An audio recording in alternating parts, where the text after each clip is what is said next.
네. 우리 옆에 분들하고 같이 인사하도록 하죠. 잘 오셨습니다. 잘 오셨습니다. 네. 반갑습니다. 야, 한 자리도 이거 꽉 찼어요, 그렇죠? 네. 이거 오늘 수요 예배를 위해서 수요 모임을 위해서 이 기도실이 생긴 것 같은 그런 느낌입니다. 우리 옆에 분들하고 같이 이렇게 인사 잘 좀 하시죠. 이렇게 앞뒤 쳐다보시면서 잘 오셨습니다. 잘 오셨습니다. 반갑습니다. 우리 사사기 두 번째 시간입니다. 지난 시간에 우리가 사사기가 어떤 것인지 좀 돌아봤었는데요. 오늘도 그 이어서 같이 보려고 합니다. 지난 시간에 저희가 어디까지 봤죠? 1장 7절까지. 그러면서 몇 가지를 이야기했는데 그 중에 중요한 게 사사라고 하는 그 개념, 그 용어가 무엇인지. 사사의 개념은 뭐예요? 사사의 뜻, 판관, 지도자 뭐 이런 뜻이라고 했습니다. 그런데 사사기 전체를 보면 판관, 사사라고 하는 이야기가 딱 한 번 나오는데 그 사사에 대해서 누구를 이야기한다고 했어요? 하나님만이 우리의 사사이시다. 하나님만이 우리의 판관이시다라고 하는 그런 의미가 이 안에 들어있다고 말씀을 드렸습니다. 그래서 사사기 하면 사실 사사기에는 치욕스러운 역사들, 읽기 참 어려운 내용들이 굉장히 많지만 이것을 통해서도 우리에게 하나님의 역사가 무엇인지 또 알려준다고 말씀을 드렸죠. 그래서 가장 중요한 것은 하나님과 인간의 우리의 관계가 무엇인지 그 안에서 우리는 어떻게 살아야 될지를 알려주는 내용이 바로 이 사사기라고 말씀을 드렸습니다. 사사기의 시작은 어디서부터 시작을 합니까? 여호수아가 죽고 난 다음에 출애굽을 해서 가나안 땅에 들어갔는데요. 죽고 난 다음부터 시작을 해서 왕이 있기 전까지, 그러니까 첫 번째 왕이 누구예요? 사울인데 사울 이전까지의 내용이라고 보시면 됩니다. 그 기간의 역사, 그 기간 동안 가나안에서 이스라엘 사람들이 어떻게 가나안 사람들과 싸우기도 하고 같이 혼합해서 살기도 하고 그 가운데서 전쟁도 일어나고요. 여러 가지 갈등들이 일어나는데 그 내용들이 다 이 사사기 안에 들어 있습니다. 함께 좀 보려고 해요. 오늘 이 단락을 오늘은 2장 1절부터 3장 6절까지 보려고 합니다. 일단 요거부터 좀 읽어보고 시작을 해보도록 하죠. 원래는 우리가 1장 7절부터 봤으니까 8절부터 쭉 1장을 다 보고 3장 6절까지 봐야 되는데 그 이야기는 잠시 후에 제가 할게요. 왜냐하면 이거는 그냥 정복 전쟁에 대한 이야기들만 계속 보고가 되기 때문에 이거는 나중에 아주 짧게만 제가 언급하고 넘어가도록 하겠습니다. 우리 같이 성경을 읽는데요. 사사기 2장 1절에서 3장 6절까지 말씀을 우리 한 절 한 절 나누어서 같이 읽어보도록 하겠습니다. 읽을 적에 이쪽 한 절, 이쪽 한 절 이렇게 나눠서 교차로 한번 읽어볼까요? 네. 같이 읽어보도록 합니다. 이쪽부터 시작을 하도록 하죠. 시작. 여호와의 사자가 기브야에서부터 여기로 올라와 말하되 내가 너희를 애굽에서 올라오게 하여 내가 너희의 조상들에게 맹세한 땅으로 들어가야 하였으며 또 내가 이르기를 내가 너희와 함께한 너희를 영원히 어기지 아니하리니 너희는 이 땅의 주민과 언약을 맺지 말며 그들의 제단들을 헐라하였거늘 너희가 내 목소리를 듣지 아니하였으니 어찌하여 그리하였느냐. 그러므로 내가 또 말하기를 내가 그들을 너희 앞에서 쫓아내지 아니하리니 그들이 너희 위에 사시려 것이며 그들의 신들이 너희에게 울무가 되리라 하였노라. 여호와의 사자가 이스라엘 모든 자손에게 이 말씀을 이르매 백성이 소리를 높여 운지라. 그러므로 그들을 일어나여 기미하고 그들이 거기서 여호와의 제사를 드리라.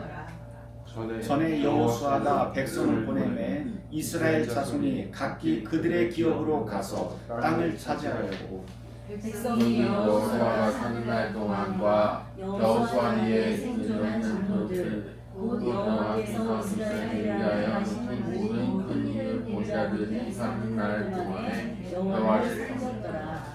여호와의 종 눈의 아들 여호수아가 110세의 죽음에 우리가 그의 기업에 있는데 우리가 것이 가나안 북쪽 남는 나라였고 그 세대의 사람도 다 그 조상들에게로 돌아갔고 그 후에 일어난 다른 세대는 여호와를 알지 못하며 여호와께서 이스라엘을 위하여 행하신 일도 알지 못하였더라. 이스라엘 자손이 여호와의 전에 악을 행하여 바알을 섬기며 애굽 땅에서 그들을 인도하여 내신 그들의 조상들의 하나님 여호와를 버리고 다른 신들 곧 그들의 주위에 있는 백성의 신들을 따라 그들에게 절하여 여호와를 진노하시게 하였으되 곧 그들이 여호와를 버리고 바알과 아스타롯을 섬겼으므로 여호와께서 이스라엘에게 진노하사 노략하는 자의 손에 넘겨주사 그들의 노약을 당하게 하시며 또 주위에 있는 모든 대적의 손에 팔아 넘기심에 그들이 다시는 대적을 당하지 못하였음에 그들이 어디로 가든지 여호와의 손이 그들에게 재앙을 내리시니 곧 여호와께서 말씀하신 것과 같고 여호와께서 그들에게 맹세하신 것과 같아서 그들의 괴로움이 심하였더라. 여호와께서 사사들을 세우사 노략자들의 손에서 그들을 구원하게 하셨으나 그들이 그 사사들에게 순종하지 아니하고 오히려 다른 신들을 따라 연맹하며 그들에게 절하고 여호와의 명령을 순종하던 그들의 조상들이 행하던 길에서 속히 치우쳐버려서 그와 같이 행하지 아니하였더라. 여호와께서 그들을 위하여 사사들을 세우실 때에는 그 사사와 함께 하셨고 그 사사가 사는 날 동안에는 여호와께서 그들의 대적의 손에서 구원하셨으니 이는 그들이 대적에게 압박과 괴롭게 함을 받아 슬피 부르짖음으로 여호와께서 뜻을 돌이키셨음을 그 사사가 죽은 후에는 그들이 돌이켜 그들의 조상들보다 더욱 타락하여 다른 신들을 따라 섬기며 그들에게 절하고 그들의 행위와 행위를 그치지 아니하였으며 여호와께서 이스라엘에게 진노하여 이르시되 이 백성이 내가 그들의 조상들에게 명령한 언약을 어기고 나의 목소리를 순종하지 아니하였은즉 나도 여호수아가 죽을 때 나는 이방 민족들을 다시 하나님 앞에서 쫓아주지 아니하리니 이는 이스라엘이 그들의 조상들이 지킨 것 같으면 나 여호와의 도를 지켜 행하나 아니하나 그들을 시험하려 함이라 하시니라. 여호와께서 그 이방 민족들을 머물러 두사 그들을 속히 쫓아내지 아니하였으며 여호와의 손에 넘겨주지 아니하셨더라. 3장 6절까지 읽어보도록 할까요? 여호와께서 가나안의 모든 전쟁들을 알지 못한 이스라엘을 시험하려 하시며 이스라엘 자손의 세대 중에 아직 거짓말하는 자들에게 그것을 알지 아니하였으며 블레셋의 5 군주들과 모든 가나안 족속과 시돈 족속과 바알 헤르몬 산에서부터 하맛 입구까지 레바논 산에 거주하는 히위 족속이라. 남겨진 이 이방 민족들로 이스라엘을 시험하사 여호와께서 모세를 통하여 그들의 조상들에게 여기신 명령을 순종하지 알고자 하였더라. 그러므로 이스라엘 자손은 가나안 족속과 헷 족속과 아모리 족속과 브리스 족속과 히위 족속과 여부스 족속 가운데 거주하면서 그들의 딸들을 맞아 아내로 삼으며 자기 딸들을 그들의 아들들에게 주고 또 그들의 신들을 섬겼더라. 오늘 우리가 읽은 그 내용을 보면은요, 가나안 땅에 들어가서 이스라엘 사람들이 하나님의 뜻대로 행하지 않고요, 자기 자손들이 하나님이 이전에 무슨 일을 행했는지 다 잊어버린 상황들. 그래서 그 문화 속에서 완전히 그 융화돼서 살면서 하나님을 잊어버리고 사는 그 모습들을 오늘 우리에게 2장, 3장, 6절까지 보여줍니다. 자, 제가 여러분에게 드린 요거 유인물 함께 좀 읽으면서 이야기를 하도록 하죠. 중간인데요. 1페이지 중간입니다. 여호수아가 이끌었던 가나안 정복은 완전히 끝나지 않은 상태였습니다. 여호수아가 세상을 떠난 후 각 지파는 자기들에게 분배된 땅을 완전히 차지해야 하는 과제를 안게 됩니다. 사사기 1장은 이 과정에서 각 지파가 어떤 성과를 거두었는지 보여줍니다. 2페이지에 1페이지 후반부터 쭉 2페이지에 그 내용들을 요약을 해놨습니다. 특별히 유다 지파가 첫 번째 주역으로 등장하는데요. 유다 지파가 혼자 나온 건 아니죠. 유다 지파가 누구하고 나와요? 시므온 지파하고 같이 나오게 됩니다. 이는 우연이 아닙니다. 성경 전체를 보면은요, 이스라엘 백성이 하나님 앞에 어느 지파가 먼저 가야 될까요? 이렇게 묻는 대목이 나오는데 하나님께서 유다 지파를 딱 지목을 하시죠. 그런데 이것을 성경 전체를 보면 전체를 통해서 우리가 좀 이야기를 해보면 유다 지파가 그냥 뽑힌 게 아닌 것 같아요. 왜냐하면 이것은 오래전 야곱의 예언과도 좀 연결이 되는데요. 창세기 49장 10절에 보면 야곱은 통치자의 지팡이가 유다를 떠나지 않을 것이다 라고 예언을 하게 됩니다. 이게 훗날 이제 다윗 왕조에서 유다 지파가 나올 것을 미리 보여준 것으로 우리가 볼 수가 있습니다. 유다 지파 가운데서도 특별히 주목할 인물이 오늘은 갈렙이라고 하는 여호수아 다음 후계자가 있는데요. 이 사람도 오늘 전체 내용에서 중요한 건 신앙의 전수예요. 윗세대의 신앙을 아래세대에 어떻게 전수를 하는가, 그 표본으로 가장 적합한 사람을 이 사사기에서는 제일 먼저 누구를 꼽냐면 갈렙을 꼽습니다. 이 갈렙은 자기의 신앙, 자기가 전수받은 그 신앙을 다음 세대로 이어가려고 노력하는 사람으로 여기에 보이는데요. 1장 12절에 보면 기럇세벨이라고 하는 도시를 점령하는 사람한테 자기 딸을 주겠다고 약속을 합니다. 그러자 이거를 믿고 용감하게 행동하는 사람이 한 명 등장을 하는데요. 그게 누구예요? 조카 온니엘입니다. 그래서 이 온니엘에게 자기의 딸 악사를 주고 그렇게 해서 약속의 땅에서 행복하게 살았다는 내용이 아주 짧게 등장을 합니다. 단순한 혼인 약속, 이 땅을 차지하는 내 딸 주겠다 하는 선물 개념으로 그렇게 준 것은 아니고요. 바로 자기의 신앙, 자기가 받은 하나님께서 주신 그 땅을 어떻게 살아야 되는지에 대한 그런 내용이라고 할 수 있습니다. 그래서 하나님의 약속을 믿고 용감하게 행동하는 사람에게 복이 주어진다라고 하는 것을 짧은 구절이지만 우리가 거기에서 보게 됩니다. 이처럼 사사기 시작은 하나님의 약속을 신실하게 믿고 따르는 것이 어떤 결과를 나오는지, 어떤 결과를 가져오는지 보여주는데요. 유다 지파, 특히 갈렙의 가문이 이스라엘 백성이 어떻게 살아야 되는지를 보여주는 대표적인 좋은 본보기라고 할 수가 있습니다.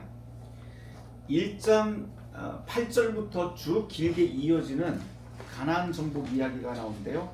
아주 간단하게 추리면 일단 유다 지파가 시므온 지파와 같이 정복을 시작하는데 4차에 걸쳐서 전쟁을 시작을 하죠. 그러면서 베색, 예루살렘을 1차 전쟁에서 완벽한 승리를 거두고요. 그리고 2차 정복, 3차 정복, 여기에서 가나안 족속과 헤브론, 드빌 거기에서 계속 공격하면서 자기의 영토로 확장해 나갑니다. 4차 정복 전쟁까지 가게 되는데요.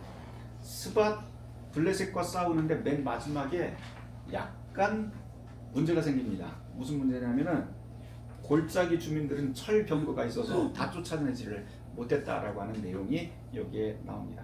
그런 다음에 나머지 지파들도 어떤 성과를 이루었는지 이제 쭉 설명이 나옵니다. 21절부터 보면 베냐민 지파, 므낫세, 에브라임, 스불론, 아셀, 그리고 납달리, 단 지파가 이제 쭉 나오는데요. 거의 모두 공통적인 것은 뭐냐면 유다 지파만큼 완벽하게 쫓아내지 못했다라고 하는 거예요. 그래서 그냥 같이 살아요. 이제 공존해서 같이 살기도 하고 거기서 노역을 받기는 하지만 그렇게 같이 그 문화 속에서 함께 혼합해서 사는 모습을 보게 됩니다. 3페이지입니다. 가나안 정복 전쟁에서 유다 지파와 달리 다른 지파들은 가나안 족속을 완전히 쫓아내지 못하고 그들과 함께 거주하게 됩니다. 이와 같은 불완전한 정복은 나중에 이스라엘이 겪게 될 신앙적 그리고 도덕적 타락과 외세 침략의 원인이 이제 됩니다.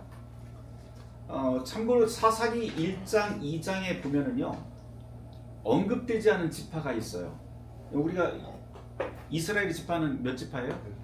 우리가 보통 12지파라고 이야기를 하는데 세어보면 12지파가 아닙니다. 잘 세어보면 여기에 어디가 빠졌냐면 루벤, 갓, 이사갈이 빠졌어요. 그리고 여기 므낫세 지파가 나오기는 하지만 사실 이 므낫세 지파의 반절은 사실 동편과 요단강 동편과 서편에 이렇게 나누어져 따로 살았었는데요. 네, 원사님.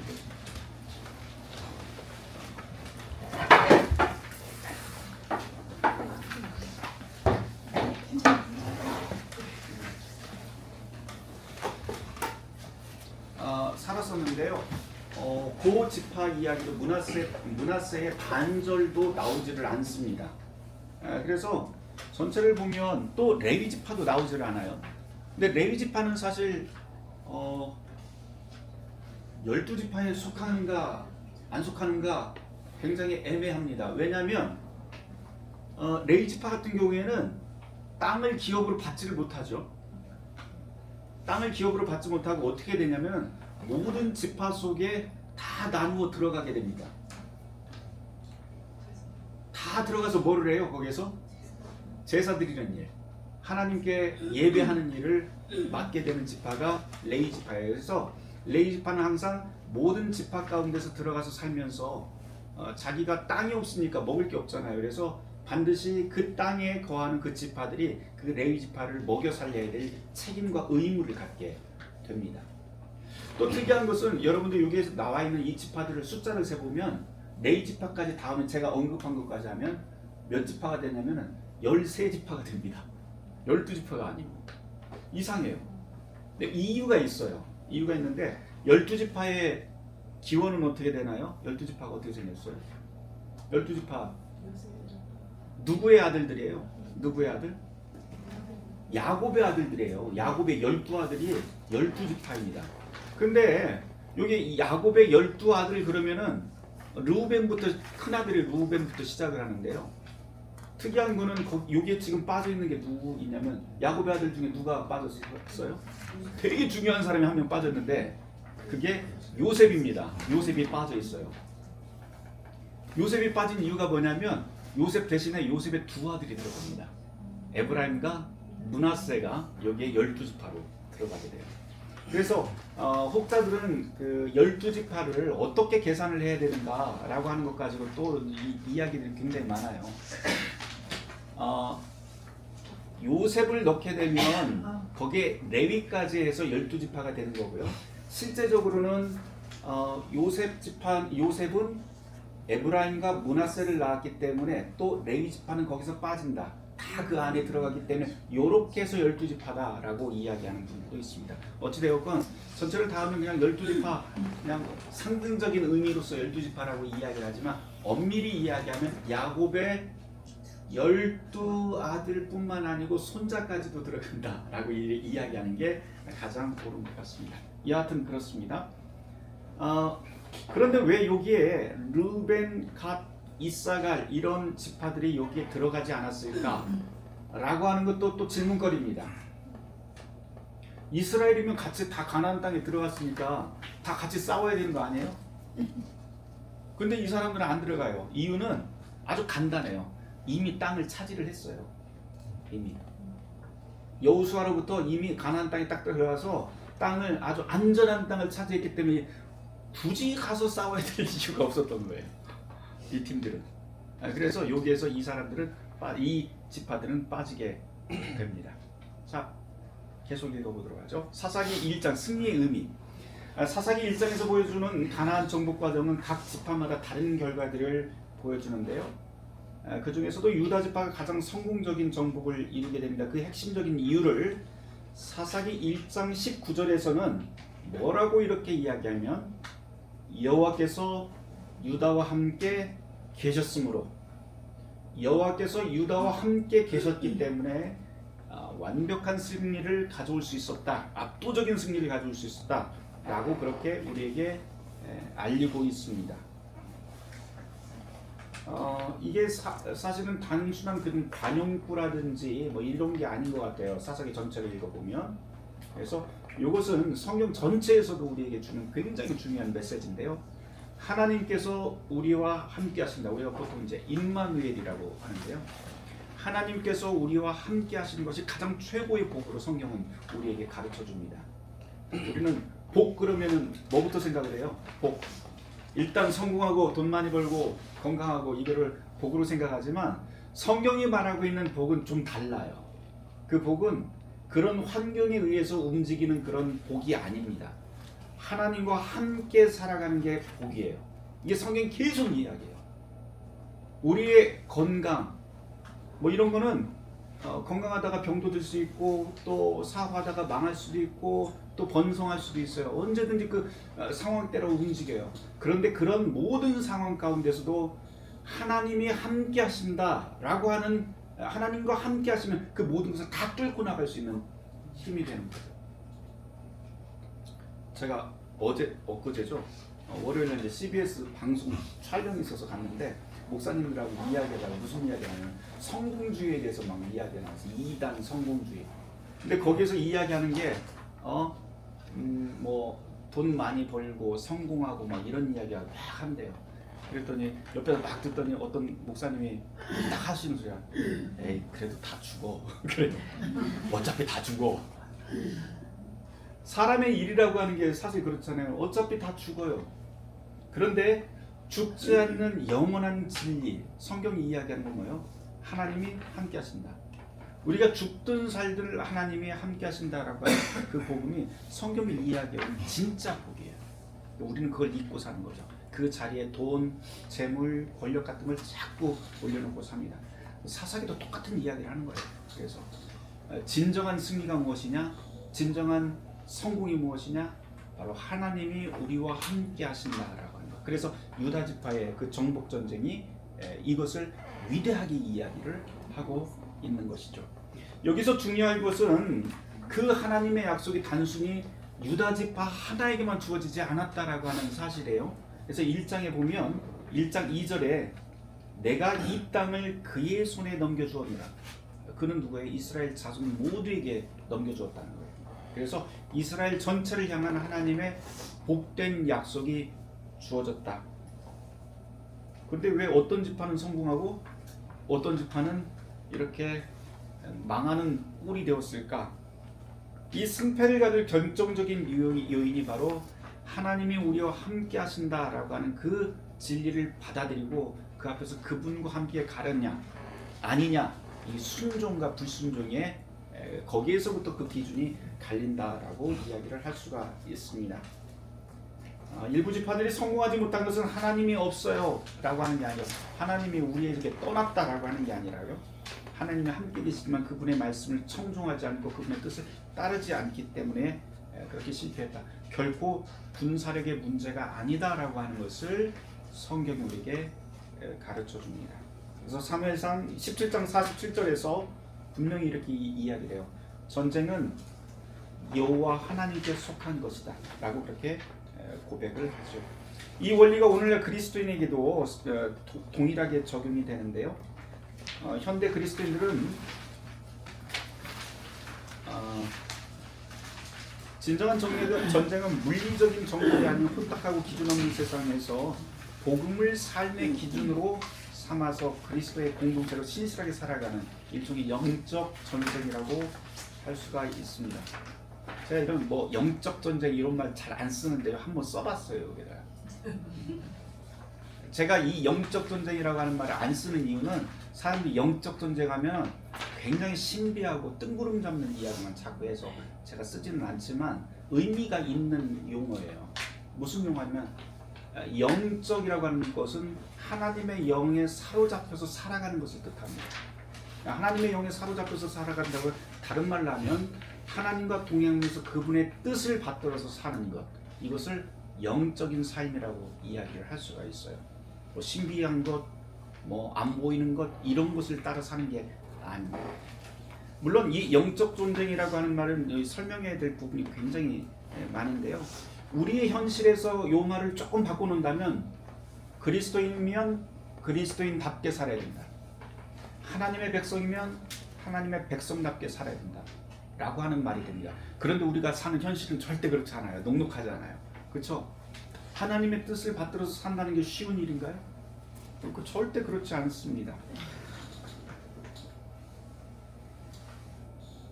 제가 여기다 뭐 메모를 하나 해놨는데 무슨 메모를 했냐면 그 윌리엄 블레이크라고 하는 시인이 있어요. 그 시에 보면은 악마의 맷돌이라고 하는 되게 희한한 내용이 하나, 단어가, 용어가 나와요. 이 악마의 맷돌을 보면 뭐든지 다 넣어서 악마의 것으로 다 갈아버리는데요. 모든 세상의 모든 것이 그 안에 다 들어가요. 그래서 칼 폴란이라고 하는 20세기 초반에 경제학자가 유대인 경제학자가 있는데요. 이 사람이 20세기 초반에 그 세계 경제 질서를 무엇에 비유를 하냐면 지금 우리는 악마의 맷돌에 모든 것을 갈아놓고 있다 이렇게 표현을 해요. 근데 그 악마의 맷돌이 뭐냐면 이 폴란이가 이야기할 때 우리의 문화, 인류의 가치, 인간의 존엄성 이런 거 모든 게 다 이 악마의 맷돌로 다 들어간대요. 그런 다음에 나오는 게 뭐냐면 돈이에요. 모든 것들이 다 돈으로 환산된다는 거예요. 그게 바로 20세기 현대인들이 살고 있는 이 세상이다. 그거 악마의 맷돌이야 라고 경고하는 내용이 나오는데요. 그걸 우리의 성경하고 연결해 보면 어떤 말이 되냐면 여러분들 이제 성경에서 사탄에 대한 이야기 많이 나오죠. 사탄을 이야기할 때 귀신, 더러운 영, 또 하나님의 미혹하는 자 또는 검사 이런 뜻으로도 이야기가 되지만 신약에서 본 바울 서신자 아주 독특한 단어가 나오는데 용어가 표현이 나오는데요. 공중 권세 잡은 자라고 하는 표현이 나와요. 공중 권세 잡은 자를 보통 신약 성경을 해석하는 분들은 그 당시 로마 황제를 공중 권세 잡은 자, 즉 사탄으로 그렇게 묘사했다라고도 해석을 하지만 또 다른 의미로 우리가 그 해석을 할 수가 있는데요. 뭐냐면 우리가 살아가는 이 세상에 우리가 알든 모르든 그 안에 사로잡혀 사는 것들 많잖아요. 여러분들 예를 들어서 그런 것들이죠. 광고 계속 보고 있으면요. 유튜브 이야기할까요? 유튜브를 보면 내가 좋아하는 것들만 계속해서 나옵니다. 이게 알고리즘이라고 하는데요. 그래서 그것만 계속 나와요. 제가 한동안 그랬잖아요. 이 낚시 그 투망 이야기했죠. 설교 시간에. 투망을 보다 보니까 투망에 대한 뭐 여러 가지 정보들이 어마어마하게 나오고요. 그래서 그걸 보다 보니까 무슨 생각이 들면 야 나도 투망 하나 사버릴까? 투망 하나 사서 밖에 한번 나가볼까? 야 이거 여가 생활로 굉장히 좋겠는데 이런 생각을 계속 하게 돼요. 세상이 우리를 그렇게 미혹합니다. 이게 그 투망 이야기 뿐이겠어요? 정치적인 성향이라든지 아니면 세상에 대한 어떤 물건에 대한 호기심이라든지 이런 것들이에요. 쇼핑몰을 계속 보다 보면 내가 지금 사지 않아도 되는데 꼭 사야 되는 게 보여요. 이상해요. 그렇죠? 사지 않으면 안 될 것 같은, 그래서 꼭 결제를 눌러야만 하는, 이게 우리가 사는 세상이에요. 이게 어떤 면에서 보면 공중 권세 잡은 자, 성경에서 이야기하는 공중 권세 잡은 자고요. 또 다른 말로 하면 이게 바로 우리는 그걸 사야만 내 삶의 가치와 존재가 높아진다고 착각하게 됩니다. 이게 바로 악마의 맷돌이에요. 일종의. 네, 하나님이 원하시는 삶은 그 악마의 맷돌과는 전혀 다른 쪽에 다른 쪽으로 우리의 눈을 돌리게 합니다. 계속 읽어보도록 하죠. 그래서 하나님이 우리와 함께 하신다라고 하는 이런 기본적인 복음에서부터 우리의 삶이 시작이 되어야 된다라고 하는 겁니다. 하나님이 함께 하신다고 하는 말을 또 오해하는 분들이 참 많아요. 교회 다녔더니 하나님이 나하고 함께 하신대요. 하나님이 내 편이래. 그런 다음에는 자기가 하나님이 되어버릴 경우가 많아요. 자기가 모든 만물을 판단하는 기준점이 되어버리는 경우도 많죠. 또 하나님이 내 편이니까 이제 내 맘대로 살아도 돼 라고 하면서 방종하면서 사는 사람들도 있습니다. 이렇게 이해하면 곤란해요. 오히려 그 반대인데요. 하나님이 우리와 함께 하신다라고 하는 이 성경의 메시지는 우리가 이제 하나님과 동행하니 겸비하고 자기를 비우고 하나님의 뜻을 받들어서 이웃과 함께 살아야 된다라고 하는 뜻으로 받아들이셔야 돼요. 그렇게 사는 삶이 가장 가치 있는 삶이다라고 성경이 우리에게 가르칩니다. 예수님이 성경 전체를, 율법 전체를 뭐라고 요약을 하세요? 예수님 보면 요약의 왕이신데요. 뭐라고 합니까? 율법 전체의 뜻은 뭐라고 말씀하세요? 하나님 사랑과 이웃 사랑이다. 예수님은 아주 간단하게 말씀하세요. 그럼 하나님과 동행하는 삶이라고 하는 것은 똑같은 거예요. 하나님을 사랑하는 것이 곧 이웃을 사랑하는 것과 똑같은 수준에 놓아야 된다고 하는 그런 뜻입니다. 그래서 우리의 삶이 그래야 된다는 거죠. 그래서 종종 우리가 하나님과 함께하는 삶을 승리하는 삶이라고 또 이제 교회에서 그리고 승리하십시오 뭐 이런 표현 들어보셨어요? 저도 그런 표현 잘 안 쓰는데요. 어떤 교회 열심히 다니시는 분들 이렇게 만나보면 이제 교회 문화마다 조금씩 달라서 영적인 승리를 합시다. 승리하십시오. 인사말이 그거더라고요. 인사요. 목사님 승리하십시오. 뭐에 승리를 해야 되지? 싸우러 나가는 것도 아닌데. 그런데 그분들이 가지고 있는 이 승리라고 하는 의미가 있어요. 그 의미는 우리의 삶 속에서 하나님과 동행하는 삶이 됩시다 라고 하는 뜻이겠죠. 그러니까 악마의 맷돌에 자기 몸을 갈아 넣어서 그렇게 살지 말고 그 욕망대로 살지 말고 하나님의 뜻대로 사는 삶, 이게 바로 승리하는 삶이 될 겁니다. 이게 바로 올바른 관계라고 할 수 있는데 사사기 전체가 사실은 바로 이거를 우리에게 가르쳐요. 하나님과 우리가 과연 올바른 삶으로 올바른 관계로 살아가고 있는가라고 하는 겁니다. 하나님 대신 우상 여기 한번 보도록 하죠. 사사기 서론 우리가 이제 3장 7절까지 보는데요. 이스라엘 백성의 실패를 두 가지 관점에서 보여줍니다. 근데 뭐 두 가지라고 하긴 그렇고 사실은 한 가지예요. 그냥 불순종 또는 불신앙 이렇게 이야기를 할 수가 있습니다. 특별히 2장에서는 이스라엘이 하나님을 어떻게 저버리고 우상을 섬기게 되었는지 그 과정을 굉장히 상세하게 설명해 줍니다. 하나님은 이스라엘 위해 놀라운 일들을 행하시죠. 애굽의 노예 생활에서 구출하셨고 약속의 땅으로 인도하셨고 영원한 언약을 맺게 됩니다. 이런 하나님의 신실하심에 대해서 하나님은 이스라엘에게 명확한 지침을 주셨는데 그것이 신명기 7장 1절에서부터 5절 말씀입니다. 누가 한번 찾아서 좀 읽어주실까요? 신명기 7장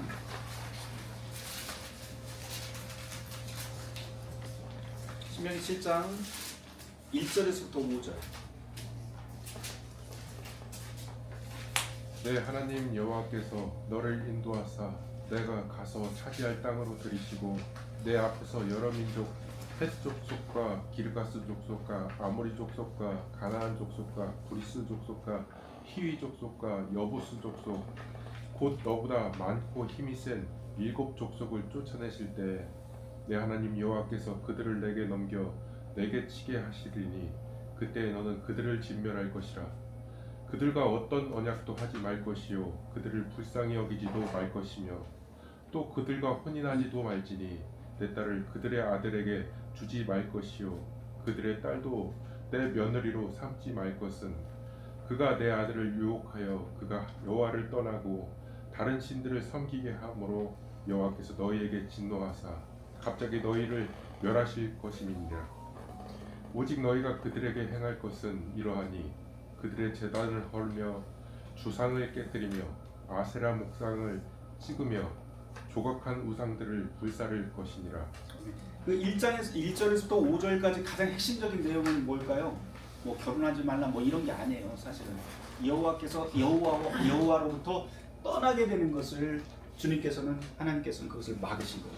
그러니까 하나님의 백성이 하나님과 함께 살아야 된다라고 하는 것을 그 당시 사람들에게 약속을 하셨고요. 그러면 하나님께서 축복하시겠다고 하는 그런 내용들이 여기에 나오게 됩니다. 이런 엄격한 명령에는 아주 깊은 의미가 담겨 있는데요. 가나안 땅은 단순히 정복 영토로서 그냥 땅이 아니에요. 그냥 땅이 아니라 하나님의 백성이 이제 거주할 땅이다. 하나님이 통치하시는 곳이다 라고 하는 의미가 들어있습니다. 하나님이 특별히 우려하신 것은 이스라엘이 물질의 풍요를 숭배하는 가나안 사람들의 우상과 하나님과 우상을 겸하여 섬길 혼합주의 문화에 물들 위험이었어요. 근데 제가 보면은 사실은 이 둘 중에 우상을 섬기는 것이 더 큰 일이냐 아니면 하나님과 우상을 겸하여 섬기는 것이 더 큰 문제냐 라고 볼 때 사실 성경이 진짜 문제를 삼는 건 겸하여 섬기는 걸 굉장히 문제를 삼습니다. 두 주인을 내 임의적으로 선택을 하면서 내 욕망에 따라서 선택을 하는 거예요. 이게 이제 이스라엘의 굉장히 큰 문제거리로 계속해서 이제 나오게 됩니다. 이는 매우 현실적인 위협이라고 할 수 있는데요. 당시 이스라엘은 심각한 도전에 직면해 있었죠. 유목민으로 살아왔는데 이스라엘 사람은 유목민이었어요. 그래서 어디에 정착하지 않고 계속 떠돌이로 살던 사람들입니다. 그런데 어느 자리에 가나안 땅에 딱 정착하는 순간 이때부터는 뭐를 해야 돼요? 농사를 시작을 해야 돼요. 농사 경험이 있어요 없어요? 없어요. 그러니까 누군가한테 배워야 돼요. 누구한테 배워요? 그 땅에 원래 살던 가나안 사람들한테 배워야 합니다.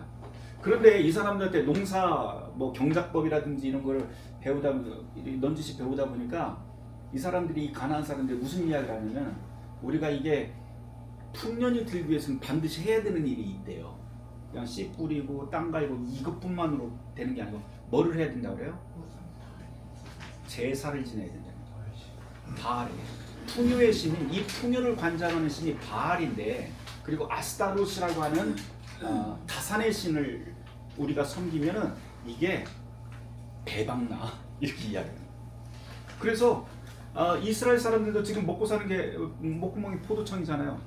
그래서 농사를 지으면서 가나안 사람들하고 이제 화합해서 사는 것은 나쁜 일이 아닌데요. 하나님을 잊기 시작을 합니다. 그러면서 눈에 보이고 내 몸에 채울 수 있는 것, 감각적으로 눈에 보이는 그런 신들을 찾기 시작을 합니다. 이게 바로 이제 우상숭배의 시작인 것이죠. 그래서 풍성한 수확을 원한다면 반드시 이 신들을 섬겨야 된다라고 하는 메시지가 이제 농사기술을 배우면서부터 시작이 됩니다. 이게 바로 하나님께서 가나안 주민들과 접촉하지 말아야 될 것을 명했던 신명기의 가장 큰 원인이 아닐까 그렇게 우리가 추측할 수가 있습니다. 실제로 이후의 역사에서 이게 우려가 현실이 되어버리죠. 그래서 이스라엘을 점차 하나님을 떠나서 가나안 우상을 섬기게 되었고요. 이게 바로 사사시대 전체를 관통하는 골칫덩어리가 됩니다. 이게 이제 사사기 전체의 서론이에요. 그래서 무슨 일인지 앞으로 일어나는지 그런 이야기인데요. 제가 오늘 이야기를 처음에 시작을 하면서 사사기 전 오늘 이야기의 핵심적인 내용은 하나님에 대한 신앙을 우리 자손들에게 어떻게 전수할까라고 하는 이야기였습니다. 사사기 읽어보면서 아이가 피아노 배우는 과정을 한번 생각을 해봤어요. 부모가 아무리 훌륭한 피아니스트라 하더라도 그 자녀가 됐다고 해서 자동적으로 피아니스트가 되는 건 아니죠. 그렇잖아요, 그렇죠? 뭐 해야 돼요? 뭘 해야 돼요? 일단 배워야 돼요. 악보 보는 법부터 배워야 되고 그리고 제가 직접 연습을 해야 돼요. 물론 재능은 타고났을지는 모르겠지만 이런 배움의 과정, 자기 스스로 연습의 과정이 없다면 절대로 피아니스트가 될 수가 없습니다. 신앙도 이와 비슷한 것 같아요. 이 사사기가 이야기하는 게 사사기는 이런 신앙 전수가 실패한 사례를 우리에게 아주 극명하게 보여줍니다. 모세와 여호수아 세대는 하나님의 강력한 역사를 직접 체험을 하죠. 홍해가 직접 갈라지는 것도 보았고 구름 기둥, 불 기둥, 또 만나와 메추라기, 바위에서 생수가 솟아나고 마라의 쓴물이 단물로 바뀌는 생생한 체험을 하게 됩니다. 여호수아가 지도자가 되어서도요, 여리고 성이 무너지는 것을 사람들이 목격을 합니다. 가나안 정복 과정에서 하나님의 도우심을 사람들이 체험을 합니다. 그런데 그 다음 세대 이야기가 이제 시작이 되는데 오늘 읽은 2장 10절에서 그 다음 세대를 이렇게 정리를 해요. 같이 읽어볼까요? 시작. 여호와를 알지 못하며 여호와께서 이스라엘을 위하여 행하신 일도 알지 못하였더라. 누구 책임일까요? 이거는 누구 책임이에요? 부모 책임이에요. 하나님 책임이에요? 그렇게 하나님한테 다 돌리지 마세요. 그 다음에 사사기 그 맨 마지막에 보면 21장 맨 마지막 결론이 뭐냐면 결론 한번 읽어볼까요? 사람이 각기 자기 소견에 오는 대로 행하였더라. 끔찍한 이야기예요, 사실 이게. 신앙의 전수가 안 되고 하나님을 알지 못하는 세대, 하나님을 두려워하거나 하나님을 존경하거나 하나님과 동행하지 않는 그런 세대에 나타나는 마지막 결론이 뭐냐면 사람이 자기 소견에 옳은 대로 행했다라고 하는 말이에요. 자기 마음대로 산 거예요.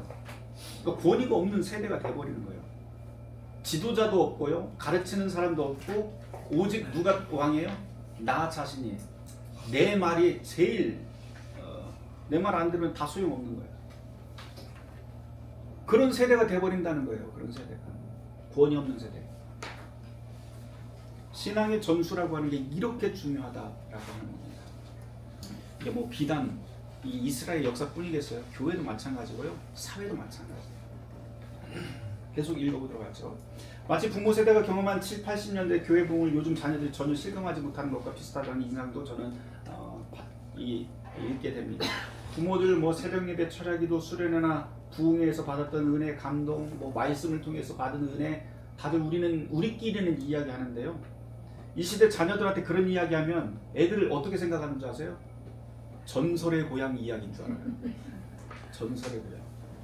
자기하고 아무 상관없는 전설의 고향, 뭐 판타지 뭐 이 정도로 생각을 합니다. 이스라엘 구체적인 실패를 우리가 사사기를 읽으면서 눈여겨볼 필요가 있는데요. 가나안 땅에 정착하면서 이들은 점차 현지 문화에 동화되어 갑니다. 이것은 마치 외국의 이민 간 가정의 자녀들이 현지 문화에 적응하면서 부모의 문화를 잃어가는 것처럼 이스라엘도 가나안 문화에 그렇게 서서히 물들어갑니다. 문화에 적응하는 것 자체가 잘못된 것 아니에요. 그거는 절대로 잘못된 것 아니에요. 문제는 우리 존재의 근원을 잊어버린다라고 하는 문제. 이 사사기가 이야기하는 게 사실 그거예요. 가나안 땅에 들어가서 그것 자체로 문제를 삼는 것 아니에요. 사람들과 가나안 사람들과 같이 살아가는 건 문제 아니에요. 정말 문제를 삼는 건 그 사람들의 뿌리, 내가 왜 여기에서 숨 쉬면서 살아가는지, 나는 어디로부터 왔고 어디로 가는지 그 존재의 근원을 잊어버렸다 하는 것을 사사기가 지적을 하고 있는 거죠. 예를 들어보죠. 유목민은 이 이스라엘 사람들이 정착하면서 농사 기술을 필요로 하게 되는데요.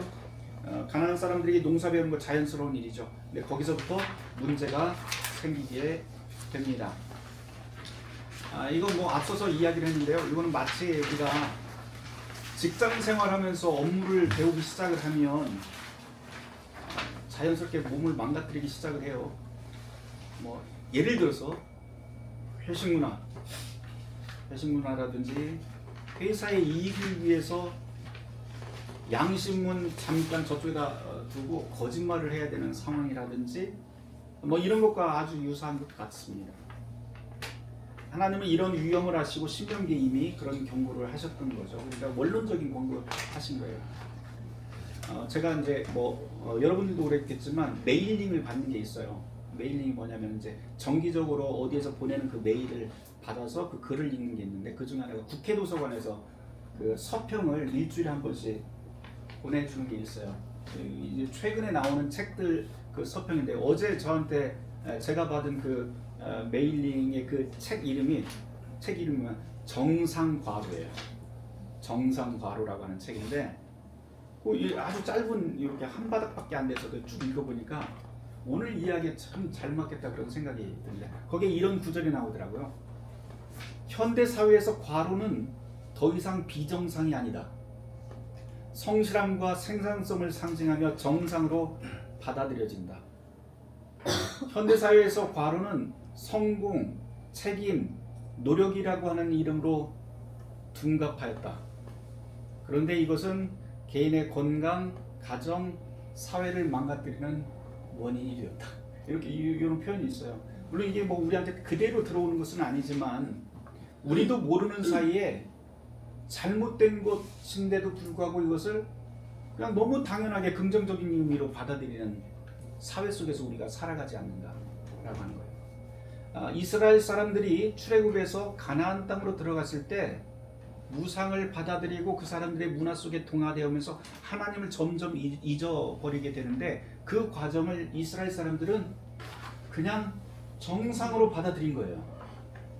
문제의식 없이 그냥 받아들이게 됩니다. 아까 뭐 그 책에서 정상과로라고 하는 거기에서 이야기했다시피 우리가 과로하는 것을 현대사회에서는 굉장히 좋은 가치, 이 사람 참 성실해, 이 사람은 참 좋은 사람이야 라고 그렇게 평가하고 있다는 것과 똑같다는 등식으로 이렇게 이야기를 할 수가 있습니다. 이스라엘은 이 경고를 무시했고요. 결국 복임이라고 하는 장소, 2장에서 일이 나오죠. 2장 처음에 이제 복임이라고 하는 장소는 복임의 뜻은 울다라고 하는 뜻이에요. 통곡한다라고 하는 뜻인데요. 복임이라고 하는 장소 통곡하게 됩니다. 여호와의 사자가 여기에 와서 이제 이야기를 하죠. 근데 이 내용이 사사기 2장 1절에서부터 5절까지 말씀인데 더 큰 문제는 복임에서 이 사람들이 하나님의 사자의 그 음성을 듣고 우리가 하나님을 잊고 살았습니다라고 통곡하는데 문제는 그냥 울고 끝났다는 거예요. 그 자리에서 울고 회개하면 뭐 하냐는 거예요. 이게 사사기 2장에서부터 쭉 읽어보면 회개했잖아요. 우리가 보면 하나님 우리가 잘못했습니다. 우리가 무언가 하나님 앞에 하나님을 잊고 살았군요. 그러면서 눈물은 쏙쏙 빼놓고 하면서 통곡하면서 온 백성이 모여서 그렇게 회개했는데 실제로 삶으로는 그게 이어지지 않았다라고 하는 거 사사기가 계속해서 고발을 합니다. 이게 마치 시험 성적표를 받아들고 속 쓰려 하면서 울고 막 기분 나빠 하는데요. 실제로 공부 습관은 전혀 바꾸지 않아요. 누구라고 얘기는 하지 않겠습니다. 그래요? 다들 떠올릴 수 있는 사람이 있어요. 오늘 우리는 어떤가요? 오늘 우리는 가나안의 이스라엘 백성보다 나은 상황일까요? 아닐까요? 한편으로 우리는 이스라엘 이 백성들보다는 가나안에 들어간 이 사람들보다 조금 나은 구석은 있어요. 확실히 나은 구석이라고도 할 수 있는데요. 왜냐하면 예수님께서 완성하신 구원이 있고 성령의 도우심이 우리에게는 약속이 되어 있어요. 하지만 오늘 우리의 신앙도 다양한 방식으로 도전받습니다. 우리도 모르는 사이 성장이라고 하는 물질 맞는 성공이라고 하는 성공지상주의라고 하는 세속적 가치관이 교회 안에도 스며들고 미신과 맹신이 복음의 가치를 위협합니다. 목사를 무당으로 여긴다든지 또 성경과 말씀을 부적이나 운세를 점치는 도구로 사용하기도 합니다. 예를 한번 들어볼게요. 이게 특이한 얘기긴 한데요. 여러분 매일 성경 묵상하시죠? 여러분들 성경 아침마다 묵상하자고 그랬더니 어떤 분이 이렇게 묵상하래요. 성경을 딱 가지고 있다가 탁 펴요. 그다음에 손을 탁 찍어요. 그래서 그날 운세를 이걸로 봐요. 뭐 신문이나 있는데서 오늘의 운세 나오는 거 요거는 미신적인 거야 그러더니 성경을 딱 펼쳐서 탁 해요. 어느 날 딱 눌렀더니 이렇게 펴서 딱 손을 집어도 뭐가 나오냐면 여호수아 1장 9절의 말씀이 나와요. 일어나라 내가 너와 함께하리라. 이야 오늘은 정말 하나님이 나오고 함께 하시는 시간입니다. 근데 그 다음날 성경을 딱 펼쳐서 손을 딱 했는데 어디가 나왔어요? 마태복음 27장이 나왔어요. 거기에 뭐가 되냐면 유다가 목매다가 죽으니라. 자 그날은 완전 박살나는 날이겠죠. 우리는 그런 식으로 성경을 보기도 합니다. 근데 성경 그렇게 보아서는 안 돼요. 또 이런 경우도 있어요. 우리가 성경 말씀을 잘못 활용하는 경우, 특별히 이제 사업하시는 분들이나 이런 업장에 가거나 이렇게 보면 액자 이렇게 걸어놓으시나 교회 다니시는 분들 가장 대표적인 게 뭐냐면 어디에요? 욥기 8장 7절인가요? 거기에 보면 내 시작은 미약하였으나 나중은 대박날이라. 근데 여러분 그 구절이 성경 맥락하고 전혀 다른 거 아시죠? 우리는 업장이나 뭐 이런 데다가 그거를 다루는 적인 그분 생각은 그럴 거예요. 이 구절처럼 지금 우리의 시작은 미약하지만 나중은 대박나서 이 우리 식당이 완전히 성장할 거다 이런 생각을 가지셨겠지만 성경에 나와 있는 그 구절은 욥을 향해서 세 친구가 있었는데 그 세 친구 중에 빌닷이라고 하는 친구가 와서요 조롱하고 모욕하는 글이에요. 그게 그 구절에 그런 거 다 무시하고 우리가 그런 걸 걸어놔요. 다른 말로 하면 우리는 종종 교회에서 신앙생활 한다고 하면서 하나님의 말씀을 우리가 믿는다고 하면서도 말씀을 운세 뽑기나 아니면 부적처럼 사용하는 경우가 있다라고 하는 것이죠. 그러면 그거를 우리가 잘 알지를 못해요. 그렇게 스며드는 거예요. 교회 안에도 우상 숭배가 있다. 또는 교회 안에서도 우리가 제대로 된 신앙생활을 못하는 여러 가지 증상들이 있는데 그것도 하나의 증상일 수 있어요. 능력 있는 목사 쫓아다니면서 기도받는 분들이 있어요. 그것도 문제예요.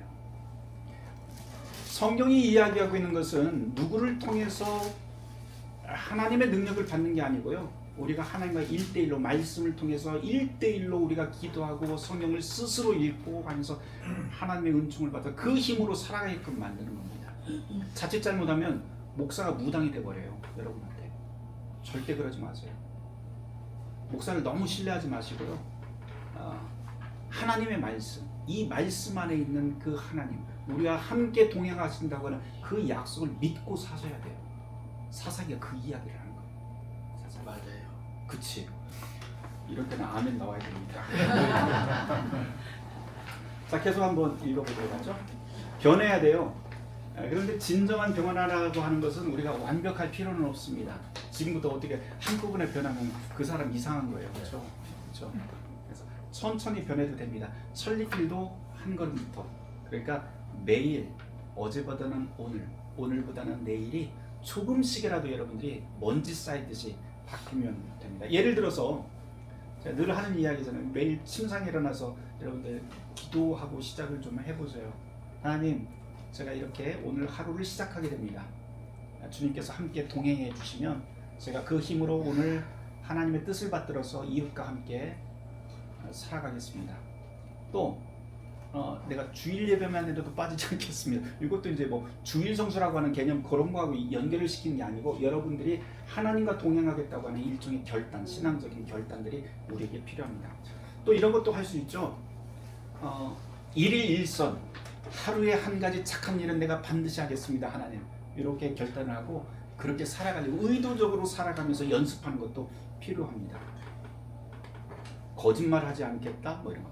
내가 아무리 화가 나는 일이 있더라도 욕하지 않겠다, 뭐 이런 것들, 뭐 여러 가지 뭐 우리가 만들어낼 수 있는데요. 그런 것들을 여러분들이 하나씩 작은 것들을 만들어가면서 매일매일 그렇게 연습해 나가는 삶이 중요해요. 중요한 것은 방향입니다. 바뀌어야 돼요. 그 아까 그랬잖아요. 복임에서 이스라엘 백성들이 통곡하고 울잖아요. 회개예요. 말 그대로 회개예요. 그런데 통곡하고 우는 것으로 끝나면 아무 소용이 없어요.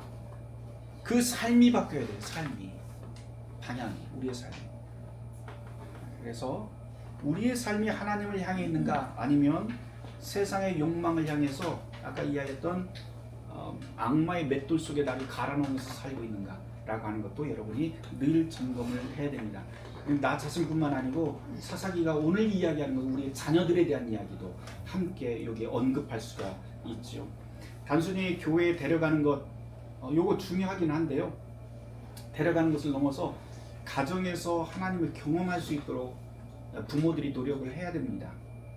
우리는 각 그 가정, 또 사회, 또 국가, 이런 직장, 이런 삶의 자리가 다 있어요. 하나님께서 우리에게 주신 삶의 자리이기 때문에 다 귀한 자리입니다. 그것을 루터는 그게 바로 성지다라고 이야기를 해요. 그게 성지, 이제 그 루터의 1520년도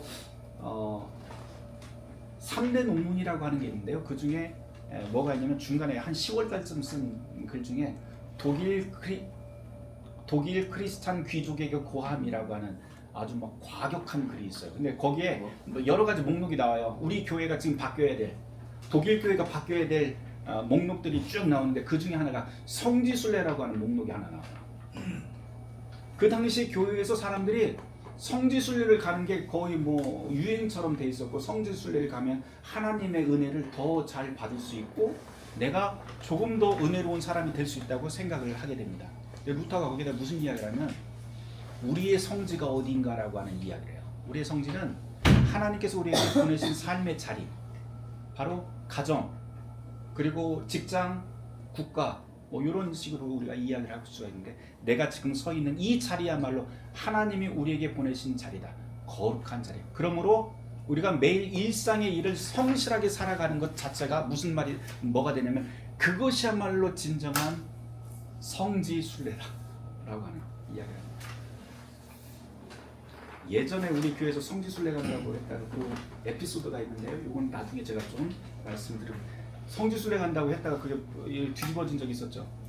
근데 주보에다가 제가 성지순례라고 단 한 번도 쓰지 않은 거 여러분들 기억하실 거예요.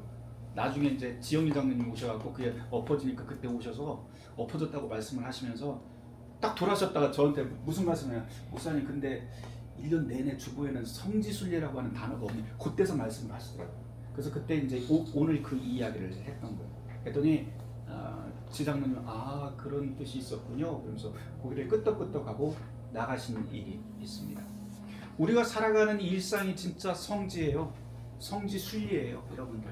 여러분들에게 맡겨진 가정, 직장, 여러분의 관계가 사실 하나님께서 보내신 거룩한 성직으로 여러분이 부름받았기 때문에 여러분의 가정, 아내와 남편 그리고 자녀들에게 하나님의 말씀을 따라서 함께 살아가고 그 말씀을 전하고 같이 묵상하는 일, 그리고 하나님의 뜻이 어떤 것인지 선하고 정직하고 정의로운 일 가운데서 우리가 살아가게 만드는 것 매우 매우 중요합니다. 사사기가 바로 그 이야기를 우리에게 이야기를 합니다. 이거를 우리는 이제 만인 사제직이라고 또 이야기를 하죠. 자, 다음 시간에 이제 본격적인 사사들의 이야기를 우리가 3장 8절부터 시작을 해보도록 하겠습니다. 오늘은 여기까지 하겠습니다. 제가 기도할까요?